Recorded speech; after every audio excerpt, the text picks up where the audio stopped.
Discord paced idly about the throne room of Castle Oblivion. It had been several days since his queen had left, and he was getting worried. His eyes lit up, however, as the front gates opened. Stepping through them was not only Fluttershy and her entourage, but several new faces. Fluttershy! He cried, running up to hug the Nightmare Queen. Who are all these people? This is Jenny and Nora Wakeman, Anne and Beatrice. Fluttershy explained, pointing to each in turn. And this is the Snow Queen Elsa, and this Fluttershy pulled a young blonde girl in front of her, smiling. is the dreaming princess herself, Karen. I don't... The young girl couldn't speak. I can't... You're the only one who can stop the Nightmare Realm from devouring the sun, dear. But... The girl cried. I'm only a little girl. How can I... You can do it. Fluttershy said, giving her a hug. But how? Just imagine the sun melting. See it burning. Feel it in your skin. Imagine what it would be like if you were inside it. A fiery ball of burning pain. Imagine what it would be like if you could feel everything around you being burned up. I think I get it. The girl said, taking a few steps back. But that sounds very unpleasant. You have to. Fluttershy urged. You have to stop the Nightmare Realm from swallowing up the sun, or else it will be lost to us all. I'll try. The girl said. Good girl. Fluttershy turned to the others. We're going to go meet Applejack right now. We'll be needing all the help we can get. Wait! The girl said, clutching at her stomach. I need to go inside the Nightmare Realm for a minute. No, you can't. Not yet. But I need to go. You'll be fine. Fluttershy said, giving her a reassuring squeeze on the shoulder. Fluttershy, my queen. Maleficent said, stepping forward. If I may, perhaps you should listen to the child. Of course. Fluttershy said. I want to go with you, Fluttershy. The girl said, her eyes filling with tears. I want to help you. I know you do, dear, but you'll have to wait. I have to go get Applejack, Twilight, and the others. I can take you both with me. It will be a simple matter. Maleficent suggested. With the Dreaming Princess's help, I can teleport us right to them. Very well. Fluttershy relented. How can she help? Her connection to the Nightmare Realm and the Land of Dreams will let me bypass the material world. Maleficent explained. We'll be able to pass through solid objects, and I'll be able to move the three of us to where the others are. Oh, that's fantastic. Fluttershy exclaimed. We don't have to go through the normal way.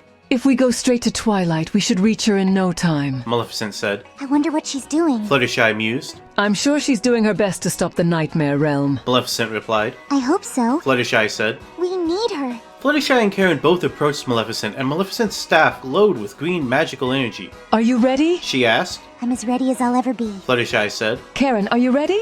I'm ready. Then let's do this. Maleficent said. The three of them vanished from the throne room, transported across time and space to Twilight's exact location. To Fluttershy's shock, they reappeared in a black void, with Twilight and her group nearby. Twilight, where are we? Fluttershy asked. The Nightmare Realm. Twilight replied. Where else do you think? I don't know. Fluttershy said, shaking her head. It's all a bit surreal. How do you feel? Confused, worried, scared, excited, worried about the future, worried about the past. That's normal. Twilight said. Just don't worry about any of that. Right now we need to focus on the future. But Twilight cut Fluttershy off. We're going to find a way to defeat Nightmare. We're going to find a way to save every pony from it. The last thing we knew, the original Nightmare Queen was warning us of the Nightmare Realm absorbing the sun. Then what? Maleficent asked. She just burst into flames, I guess? Twilight said. It's hard to explain, but we ended up here. I see. Maleficent said. Well, let's find out what we can about this Nightmare Realm.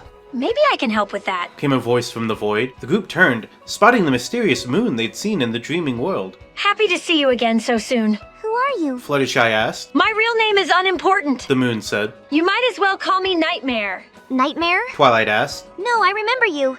You're the moon goddess, aren't you? Really? Karen exclaimed. Really and truly, the moon goddess Luna? Yep, Luna replied. though I've been referred to as many different things, but Luna's my real name. That's impossible. Fluttershy said. You were killed during the War of the Elements. So were you? Luna pointed out. But we saw you die Fluttershy said. at the Battle of Manhattan, when the elements of magic were shattered. No, that's just a story the Nightmare Tyrant made up to justify his cruel rule. Luna said. In reality, the Nightmare King attacked us with Nightmare Moon. We barely escaped by hiding in the Realm of Dreams, which eventually became the Nightmare Realm as we know it today. So we really are in the Nightmare Realm? Twilight said. How do we stop it? We'll need my sister's help, Luna said. but I'm afraid that's easier said than done. So what can we do? Fluttershy asked. I wish I knew. Luna said. If I had any idea how to defeat Nightmare, I'd... Luna stopped short when Karen hugged her. Oh, I so wanted to meet you. She said. I'm so happy you're alive. I'm sure that together we can save everyone. Yeah, together we can save everyone. Luna said. I'm sorry, I just can't get those words out. She's right, though. Twilight said. Where is the sun goddess? Do you know? I'm right here. The goddess said. Everyone turned to see a tall white alicorn standing behind them. Oh, you're here! Luna said. I'm so glad you're here, Celestia. I'm here to help. Celestia said. We must work together to stop Nightmare. I fought it before, and I will fight it again. Me too. Luna said. We'll do it. Celestia said. We will. Luna said. Together. Okay. Twilight said. Let's make some magic. Maleficent placed her staff in the ground, or what felt like a ground, where it glowed with a mysterious green light. This will take a coordinated effort. She said to the group. Anyone with any magic affinity will need your help. We'll do whatever we can. Zecora offered. Okay, everyone, gather round. Twilight said. We're going to try to send our imaginations into the minds of those trapped in Nightmare. I'll try to send you a little closer. Celestia said. You can reach out to them on your own. I know you will, Princess. Luna said. What can I do? Karen asked. You're the key to all of this, Karen. Maleficent said. It's your dream that will allow us to act. Hold my hand. Karen nodded, holding Maleficent's hand and squeezing it tightly. Twilight closed her eyes and imagined her friends in the Nightmare Realm. She saw Apple Bloom, her long mane of red hair tied up in a bun, her pretty eyes staring at her blankly. Rainbow Dash, her rainbow mane flying through the air as she fought off Nightmare. Pinkie Pie, her happy and innocent face beaming as she fought to save her friends. Fluttershy, her soft wings gently flapping as she fought to protect her beloved Rainbow. You can do it, Twilight. Celestia whispered. A warm, comforting sensation filled Twilight's mind. It was Karen's dream, reaching out to her, and suddenly she could feel the pain of those within Nightmare. She felt the agony of those whose minds the Nightmare Tyrant had taken over. Twilight opened her eyes and looked at Celestia. I can feel them. She said. Send it to me, Twilight. Celestia said. Twilight imagined herself within the Nightmare Realm. She saw her friends, trapped within Nightmare. She could feel their pain. She felt nothing. I can't feel... Try harder, Twilight. Celestia said. Twilight squeezed Karen's hand. The warmth and comfort increased. She could feel the pain. She could feel fear. She could feel desperation. I can feel them, Celestia. She said. Keep pushing! Celestia said. Twilight imagined herself within Nightmare. She could see the sky was black, a nightmarish version of the night sky. She could see the moon, a blood-red light in the sky. She could see the stars, blood-stained. She could see the sun, a red giant sphere in the sky. She saw... No, she felt. No. She cried. She opened her eyes to see Celestia's face. Oh, Celestia. She cried. I nearly touched the God Hand. Never mind that. Celestia said comfortingly. You're almost there. Keep going. There's so many of them. Twilight cried. They're all lost. I can't see them all. Just keep going. Celestia said. You're getting close. I can feel it. I can't do this. I can't see them all. I can't see their pain. I can't help them. You must. Maleficent, Zecora, and Jolene filtered their magic through Twilight, boosting her abilities. Fluttershy lent her nightmare powers, while the goddesses amplified it all. Pinkie offered her Black Fang magic. Maleficent channeled their minds through Karen, through the dreaming, and out into the void of blackness. Almost there. Twilight whispered. You're almost there. Celestia whispered. Suddenly the pain intensified. The God Hand was all she could see. The sun was eclipsed. The moon grew as large as the sun. A great darkness consumed the world. And then she was there. She was there. She was there! I'm inside Nightmare. She cried. I'm right there. Then touch them! Celestia cried. Twilight had no time to respond. The pain of the Nightmare Realm was so great, so intense, that she could only close her eyes and push through it. She pushed through the pain, the fear, the desperation, and the helplessness. I'm there. She whispered. I'm there. Yes. She felt a presence, and then she felt. She felt. It was Mordecai. She felt him with her, guiding her. Her nerves claimed, and she leaned into his touch. She felt his hand grip her arm. And then... Mordecai! She cried. Twilight! A great light enveloped her. The pain was gone. She was no longer within Nightmare. She was... in the real world. She was back. She couldn't speak. She couldn't breathe. You're back! He said. You're back. You did it, Twi. You saved them. You saved us all. A great cheer went up from her friends in the real world. With tearful eyes, she turned to look at Celestia, who smiled at her and nodded. I knew you could. Celestia said. Mordecai stepped forward and hugged her. Twilight wrapped her arms around his neck and held on tight. I love you. She whispered. I love you too, Twi. He whispered. She looked to her left. Pinkie Pie was crying and hugging her. Applejack and Spike were there too, both hugging her tightly.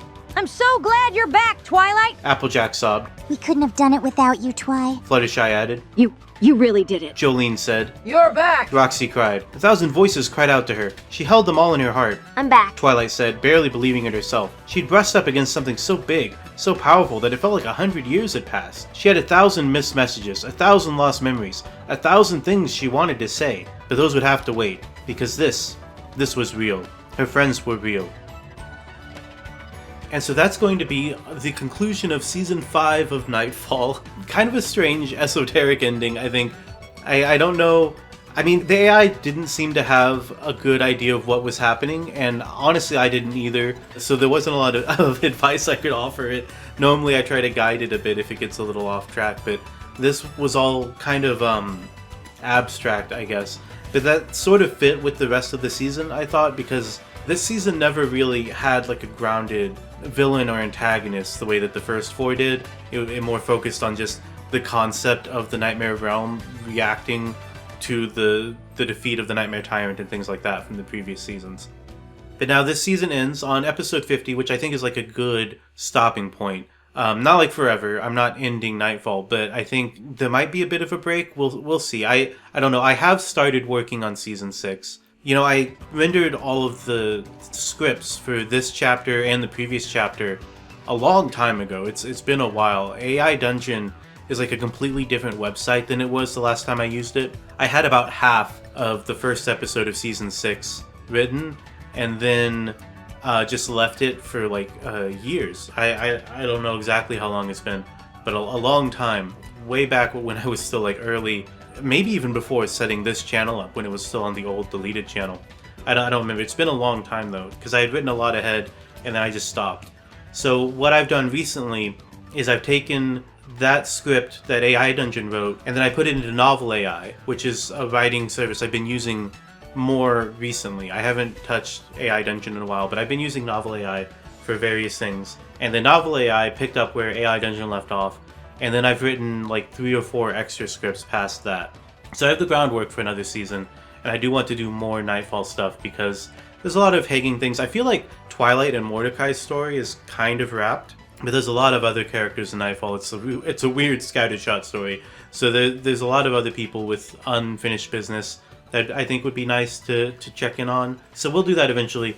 Before I do that season, or before that season starts, I have another project I've been experimenting with that I'm going to reveal for the first time here, and then hopefully sometime relatively soon, I don't know how long it'll take, there will be a full video of the first episode of that. So what I've been experimenting with is I wanted to try something told in the Nightfall style, like using visual novel visuals and the AI voices and me narrating it like this, but with original characters, and it's also being written by ChatGPT, which I haven't used for scripting. So what I did basically is I told ChatGPT the type of story I wanted to do, and then told it to make characters, so it made a bunch of main characters, and then set up a premise and a world and stuff, and then I just had it start scripting, and I've got 2 episodes of that scripted right now, with more to come. All the characters in it are original, they're little models, they're rendered in Midjourney, their voices are done with various different techniques to get original sounding voices. And I'll talk a little bit more about that whenever that comes out, but that's something I'm wanting to try doing before I do the next season of Nightfall. So there'll be a little bit of a break. I don't know exactly how long. But I hope people will check out the original character one. It's something that I've had a handful of people suggest to me in the past, trying something with original characters. And I think it'll be kind of fun. And ChatGPT's script writing style is very different from both AI Dungeon and Novel AI, the 2 that I've used in the past. So it'll be a different feeling story. And I think looking at what I have so far, it's kind of weird, and I think it might be kind of fun to check out. So, but yeah, if you enjoyed this episode, season, project, whatever, go ahead and please, give a like, subscribe, things like that. Ring the bell for notifications if you want to know when that new project will start, or when the Nightfall season 6 will start. And yeah, if you happen to miss the previous episode, here's a little clip. Homer led the way to the kitchen, where a very worried-looking Bart was waiting. Bart! Homer said. Have you seen my good china? No, sir. Bart said. Well, look sharp, boy. We're going to the East Coast. For what reason, sir? Bart asked. I'm going to invite President Clinton to dinner. Homer said. Oh, Dad. Bart said. Clinton only eats ketchup on his burgers. So what? I'm offering him caviar and champagne. Now get the china. I'm sure there's some in the hall closet. Okay. Lisa and Meg left Homer to whatever it was he was planning with Bart,